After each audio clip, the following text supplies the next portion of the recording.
Chers spectateurs, chers abonnés, bienvenue. Je vous salue tous avec respect et affection. Comme je l'ai promis dans ma précédente vidéo, je souhaite d'abord partager avec vous la compréhension et l'épreuve de la chasteté et de l'honneur chez l'humain, puis chez les femmes et hommes musulmans. Je veux commencer mes paroles par un souvenir dont j'ai très honte dans ma vie et que je n'ai jamais pu oublier. Je me suis levé tôt le matin. Après avoir lu et écrit un peu, j'ai pris la télécommande et j'ai commencé à zapper entre les programmes d'actualité du matin en me promenant. Je suis tombé sur un programme qui traite des événements actuels, des recettes de cuisine, des événements basiques et des personnes. Étant moi-même producteur d'émissions de télévision, je respecte chaque programme, mais le présentateur avait une personnalité que je ne pouvais pas supporter et que je devais immédiatement ignorer. Avec une grande courtoisie, il a accueilli son invité en l'appelant dans le studio et l'a accompagné jusqu'à sa place avant de s'asseoir. Le sujet de la conversation, à cette époque, était d'actualité et important, avec chaque chaîne invitant des sociologues, des psychologues et des enseignants religieux pour poser des questions sur le meurtre de femmes, le viol, la violence à l'égard des femmes et le manque de communication. Le présentateur a posé sa première question au professeur en demandant une évaluation générale sur ces sujets. Et le professeur a commencé à répondre. Il a expliqué, dans un cadre général, des sujets tels que l'analphabétisme, le manque de culture, la difficulté à trouver des solutions aux problèmes, la violence, l'incapacité des familles à inculquer à leurs enfants une conscience de la vie en commun, la pensée de l'humain moderne, la perception du cœur, la culture de voir tout à travers le prisme de la sensualité et du sexe, et la tendance du corps à devenir dépendant des plaisirs sans jamais se satisfaire. Elle regarda le professeur avec des yeux embués. « Mon professeur, je suis étonné. Un enfant humain, né d'une femme?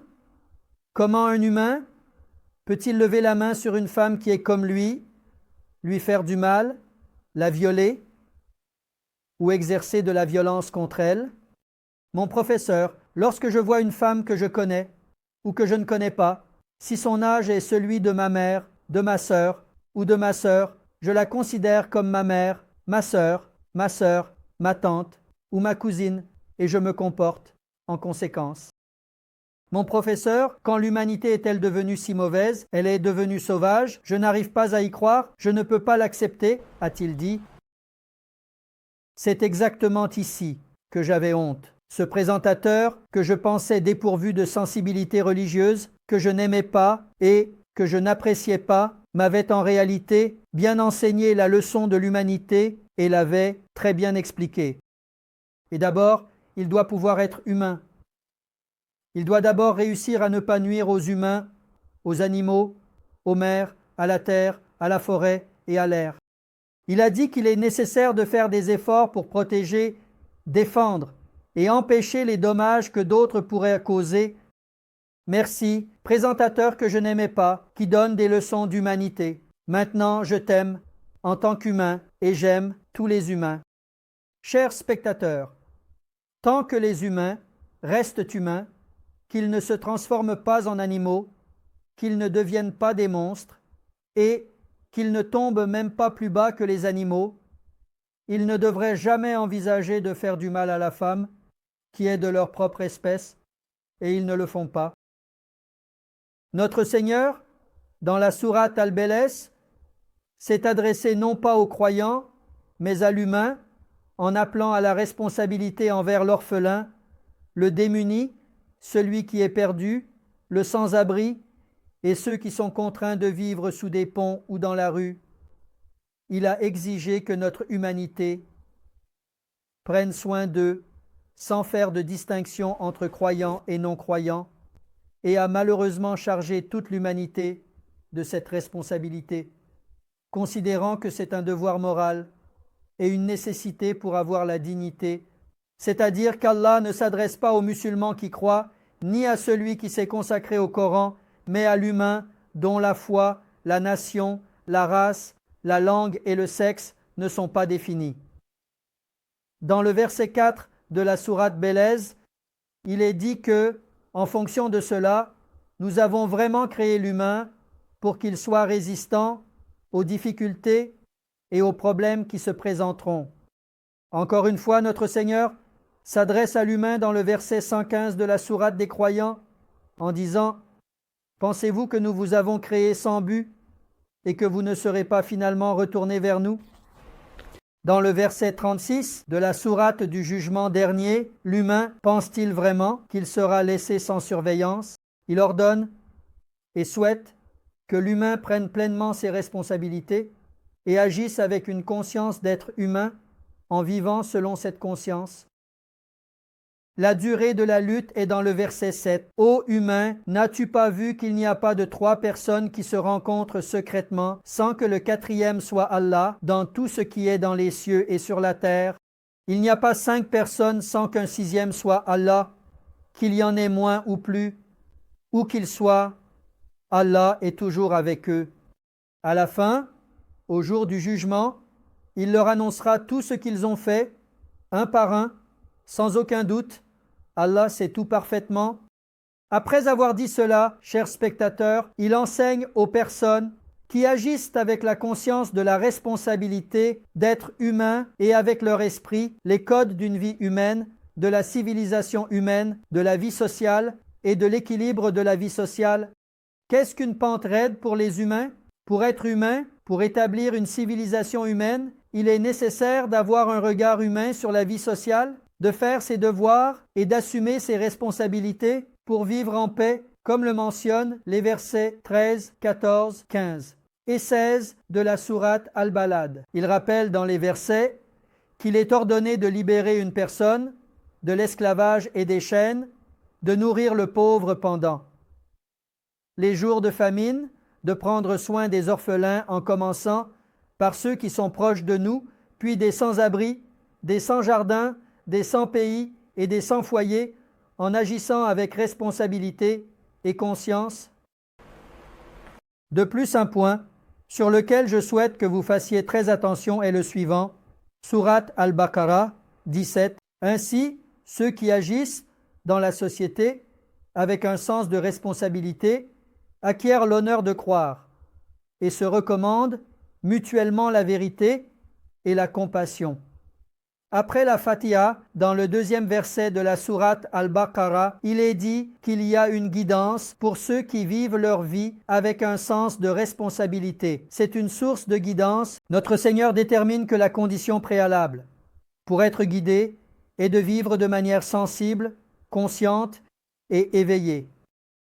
À partir du message de ces versets, chers téléspectateurs, le Coran encourage à établir toute forme de collaboration avec nos frères humains vivant dans toutes les géographies du monde, sans aucun préjugé et sans accepter aucun préjugé pour la continuité de lui et de l'humanité, ainsi que pour la continuité de la paix.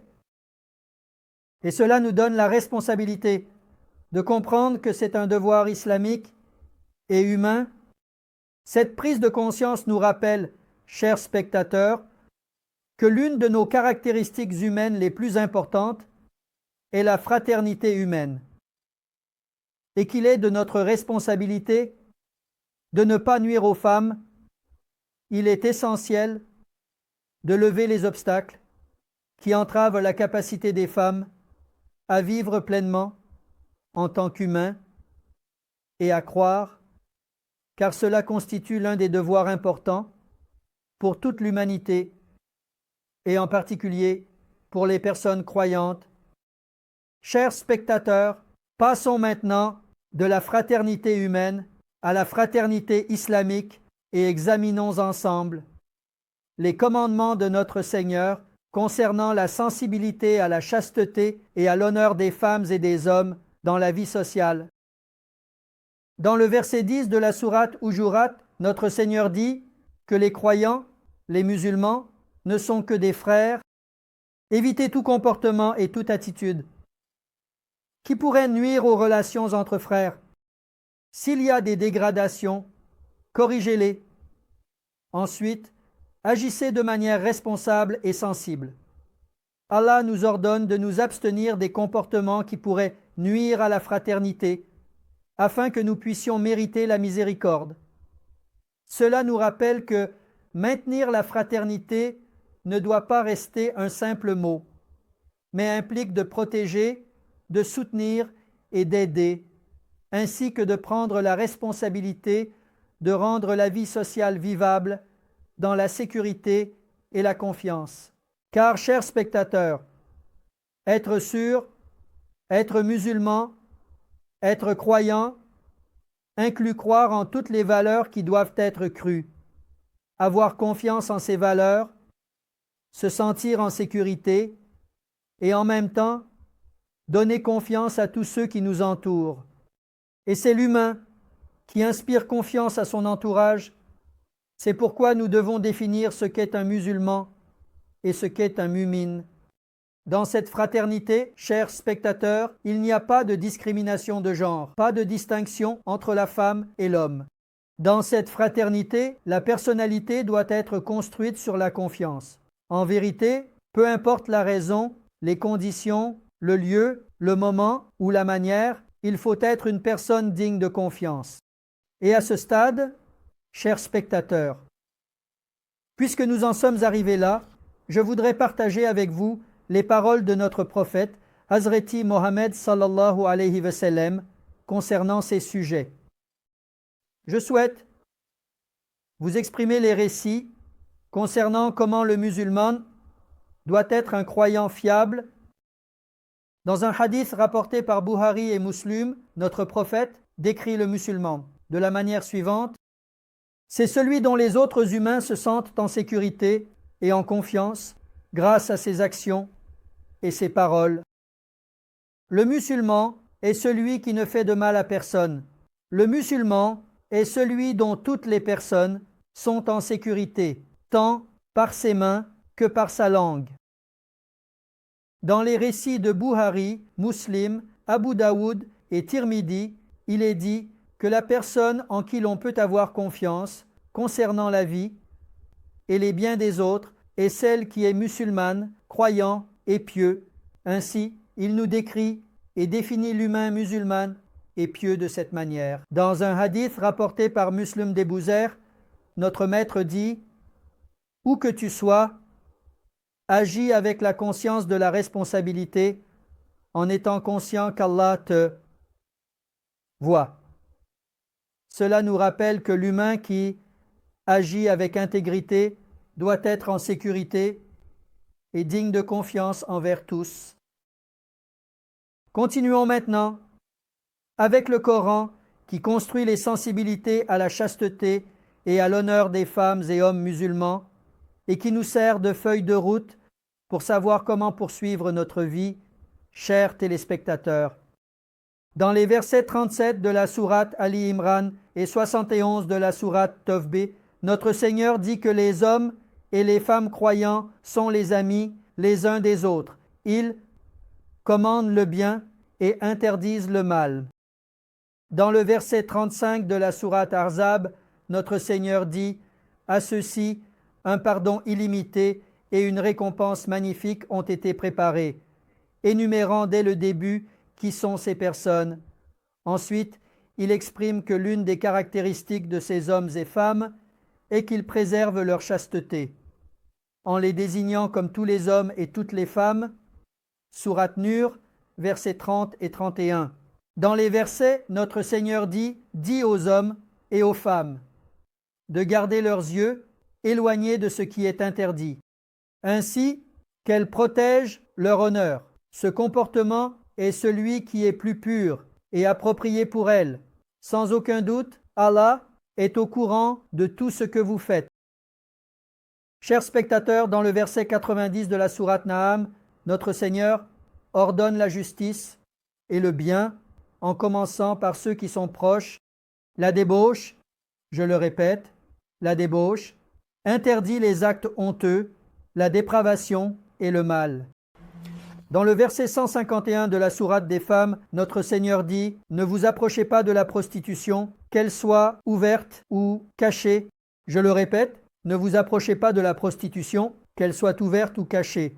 Sourate Isra 36. Il nous avertit de ne pas nous écarter des vérités et des réalités en parlant de manière ignorante et hors de propos, en racontant des histoires, des contes, des récits israélites et des traditions sur des sujets concernant notre Seigneur dont nous n'avons pas de connaissance. Il souligne que dans la partie de notre sujet, nous serons tenus responsables de tout ce que nos oreilles, nos yeux et notre cœur ont acquis et qu'en raison de cela, nous devrons rendre des comptes. Cela nous rappelle la responsabilité de tous nos membres et que nous devrons répondre de nos actions, nous incitant à mener une vie consciente et réfléchie. Dans le verset 32 de la sourate Isra, il est dit « Attention, attention, ne vous approchez pas de la fornication, ne vous approchez pas, éloignez-vous des chemins qui y mènent, car c'est une impudence effrontée et un chemin laid. » Chers spectateurs, dans les hadiths et les versets que nous avons abordés ensemble, il est demandé à chacun, hommes et femmes, d'agir avec un sens des responsabilités sans aucune distinction de genre.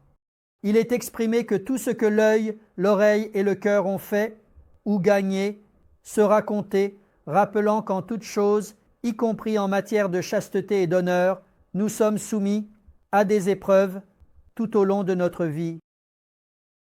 Alors que nous approchons de la fin de ma vidéo, je souhaite illustrer le sujet à travers deux jeunes hommes pour montrer qu'il est vivable, qu'il ne s'agit pas d'un point de vue subjectif et qu'il n'est pas éloigné de la réalité et de la viabilité.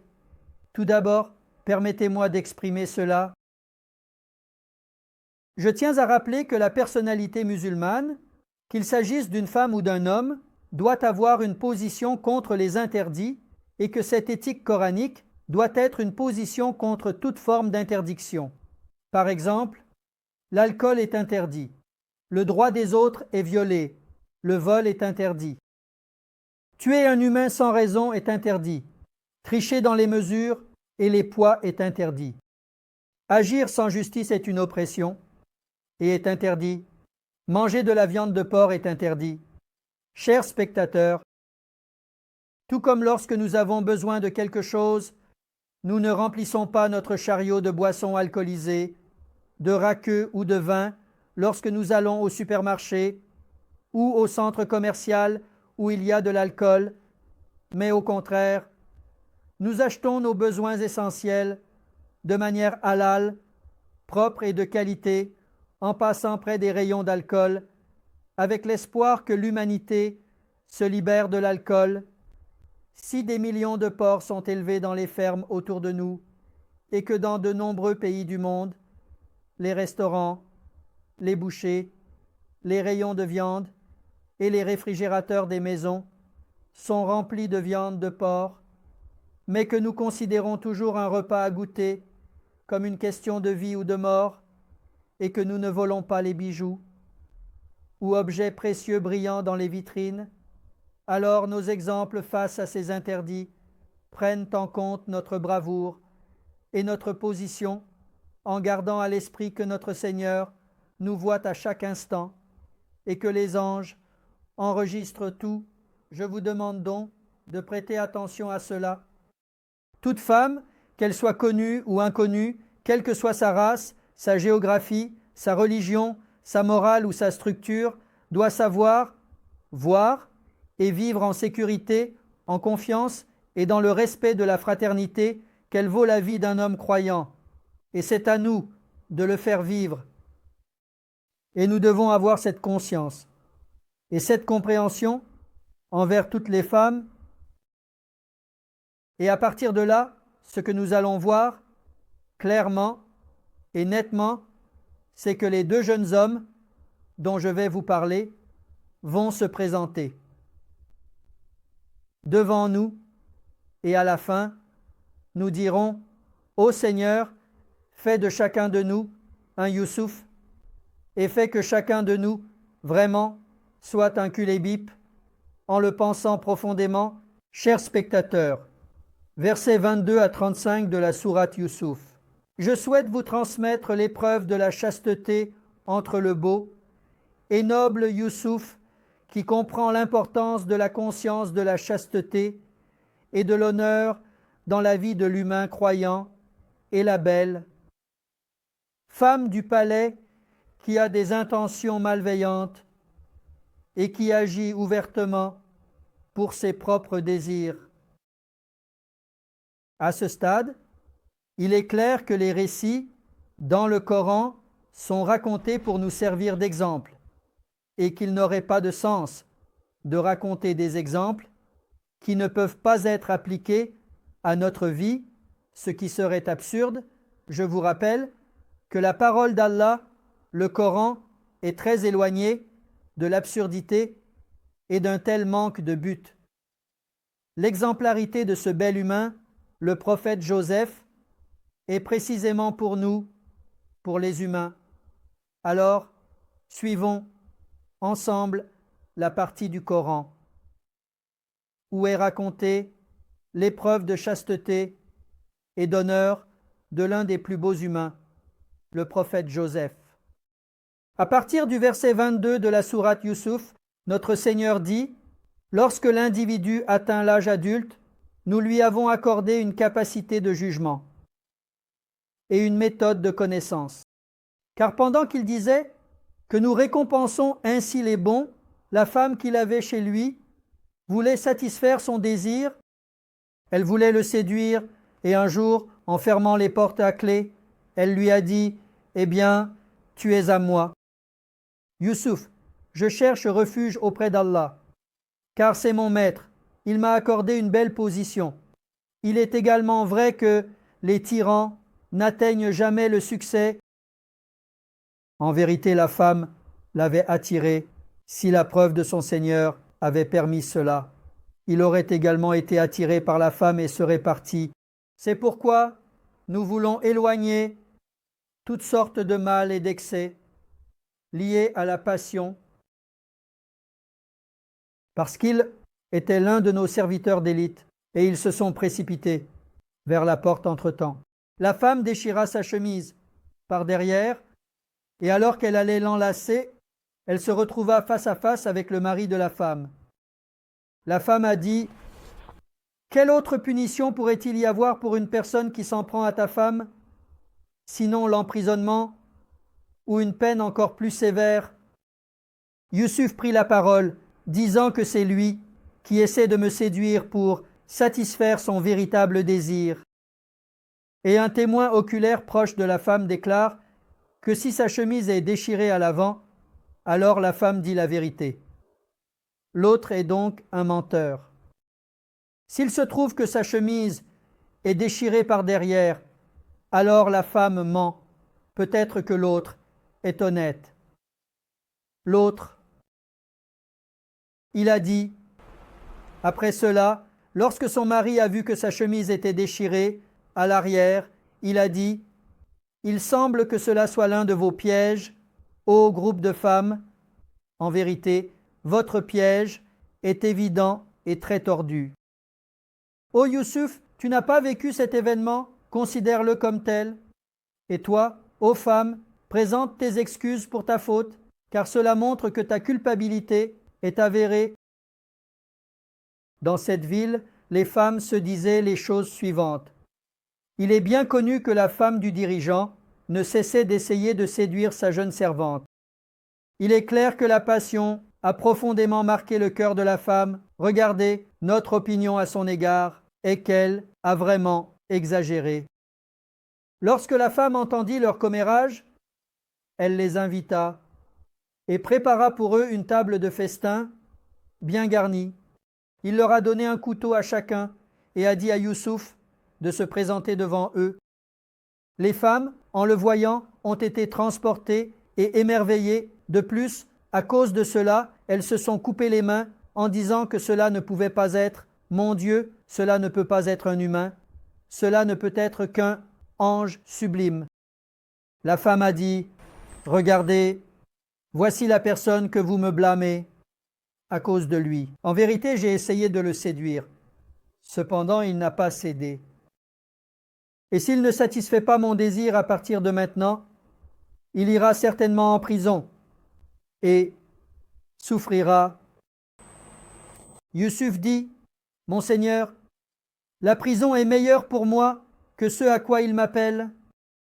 Cependant, si tu ne me protèges pas contre leurs pièges, je pourrais tomber dans leur ruse et devenir l'un de ceux qui ne se rendent pas compte de leur situation. » Alors, le rabbi a accepté sa prière et l'a protégé en le faisant emprisonner contre leurs pièges, car il est celui qui entend tout et sait tout.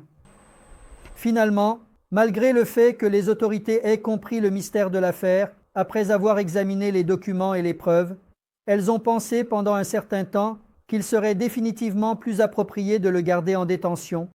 Chers spectateurs, le jeune homme Youssouf, qui a ancré en lui le secret de l'épreuve, la conscience de la servitude et la compréhension de la responsabilité, nous raconte ceci. Malgré l'invitation ouverte d'une belle et riche femme, si vous équipez l'esprit et le cœur des femmes et des hommes croyants, de l'enfance à la vieillesse, avec cette conscience de responsabilité, vous verrez émerger des filles, des garçons et des jeunes qui ont confiance en eux et en qui on peut avoir confiance en toutes circonstances. Ils préfèrent être les propriétaires du grand prix, du palais du cœur et de l'au-delà, malgré toutes les prisons du monde. Ils ne tomberont jamais, en aucune circonstance, dans l'impureté et ne l'accepteront pas. Chers spectateurs, je voudrais partager avec vous l'histoire de Kulebib, un jeune compagnon, qui est devenu l'ami du prophète Muhammad, que la paix soit sur lui, alors qu'il est encore en train de construire dans son esprit et son cœur la foi, le haram, le halal, le bien et le mal, la conscience qu'Allah voit tout et que chaque acte sera jugé au tribunal suprême. Certains compagnons viennent voir le prophète en tant que jeunes hommes, se plaignant que Kulebib ne peut pas se contrôler et qu'il a fait des remarques à certaines femmes. Et ensuite, le prophète appelle le jeune Kuleb. Le jeune homme est très heureux d'être en présence de notre prophète, mais il vient devant le prophète avec beaucoup de honte, car il sait pourquoi il a été appelé. Le prophète sourit et demande des nouvelles de son ami. Puis il dit, « Kulebib, voudrais-tu que cela t'arrive, que d'autres le fassent à ta mère ?» En interrompant le prophète, « Je ne le veux pas, ô messager d'Allah. Je ne veux pas que quiconque agisse ainsi envers ma mère. » Alors, Kulebib, voudrais-tu que ce que tu as fait soit fait à ta sœur ? Non, ô messager d'Allah, je ne veux pas que quiconque fasse à ma sœur ce que j'ai fait. Alors, lorsque l'on demande à Kulebib s'il souhaiterait que ce qui lui est arrivé soit fait à sa tante ou à sa tante, il répond par un non, ô messager d'Allah. À chaque fois, en disant non, ô messager d'Allah, je ne le veux pas, exprimant ainsi, avec la conviction et la conscience que son esprit et son cœur sont construits, tout en regardant le visage de notre maître, exprimant son regret. Et ensuite, nos compagnons racontent qu'il est devenu l'un des jeunes hommes en qui l'on avait le plus confiance en matière de chasteté et d'honneur. Ils expriment ainsi la fin de Julaybib. La guerre avait eu lieu et il y avait des martyrs.